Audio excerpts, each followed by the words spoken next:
सिंध जी धरती ते केतिरा ई तारीख़ी शहर मौजूद आहिनि। शिकारपुर ज़िले जे तालुके गढ़ियासीन जो ही नंढड़ो पर अहम शहर ॾखण, जेको अलॻि सुञाणप, तारीख़ी अहमियत ऐं तहज़ीबी विरसे सबबि ख़ासि मक़ाम रखे थो।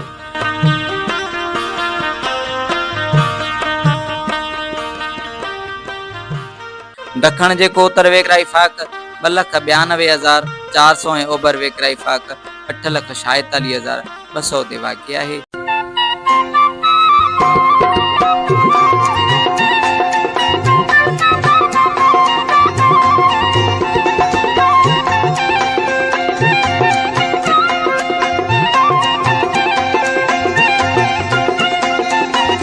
हिकु क़दीमी बस्ती हुजण सां गॾु ॾखण यूनियन काउंसिल जो हेडक्वार्टर पिणु आहे। हीउ शहर केतिरनि ई तारीख़ी माॻनि जो घर आहे, जंहिंमें बोहीजा कुबा ऐं थरड़ीअ जे दड़े जहिड़ा आसार कलोड़ा दौर जी अज़मत जा ज़िंदा शाहिद आहिनि।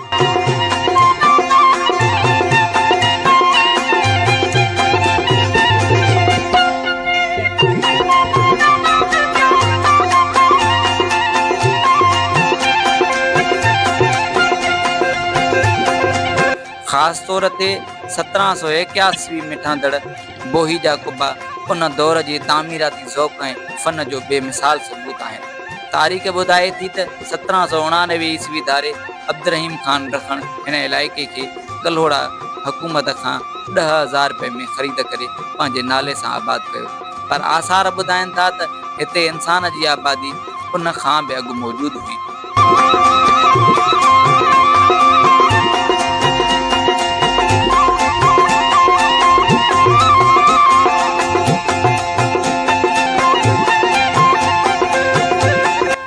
कुछ ॾहाका अॻु ॾखण शहर काठ जे कम लाइ पूरे खिते में मशहूर हो।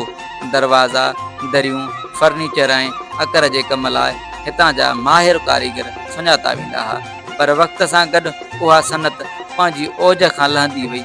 अॼुकल्ह ॾखण में कारोबार जदीद वापारी निज़ाम जहिड़ो सेलर ऐं ॿियनि कारोबारनि सां मनसूब आहे, जॾहिं त पुराणो रिवायती कम बस नाले मात्र बाक़ी आहे।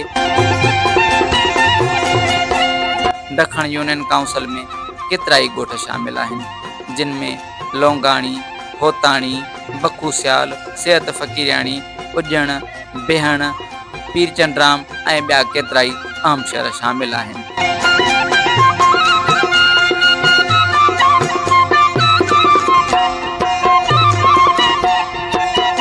शहर जी सरज़मीन ते रूहानी हैसियत रखंदड़ जायूं बि मौजूद आहिनि, जिन में शहीद पीरचंदराम जो मक़बरो,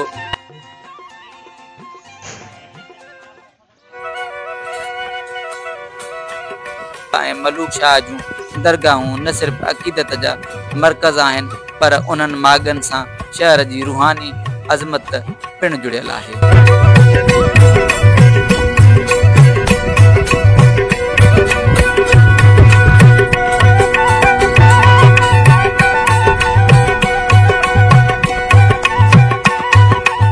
ॾखण में मुख़्तलिफ़ क़बीलनि जा माण्हू आबाद आहिनि, जिन में ॾखण, सूमरा, सोलंगी, सैयद, अबड़ा, मेमण, लाशारी, चांडिया, कुंभर, मंगी, शेख, बाट सियाल ऐं ॿियूं केतिरियूं ई क़ौमूं शामिल आहिनि।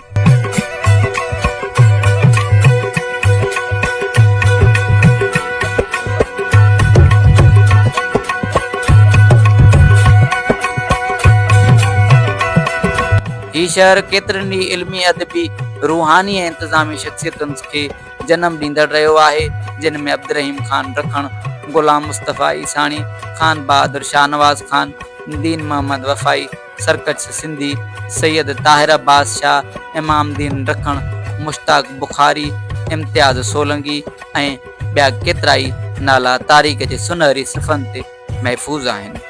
ॾखण जेतोणीक वक़्त जी वेर ते पंहिंजो ओज विञाए वेठो आहे, पर उन जी मिटीअ में अञा बि उहा ख़ुशबू आहे, जेका तारीख़ी, तहज़ीबी, फ़न ऐं अक़ीदत जी सूरत में विसामंदी रहे थी।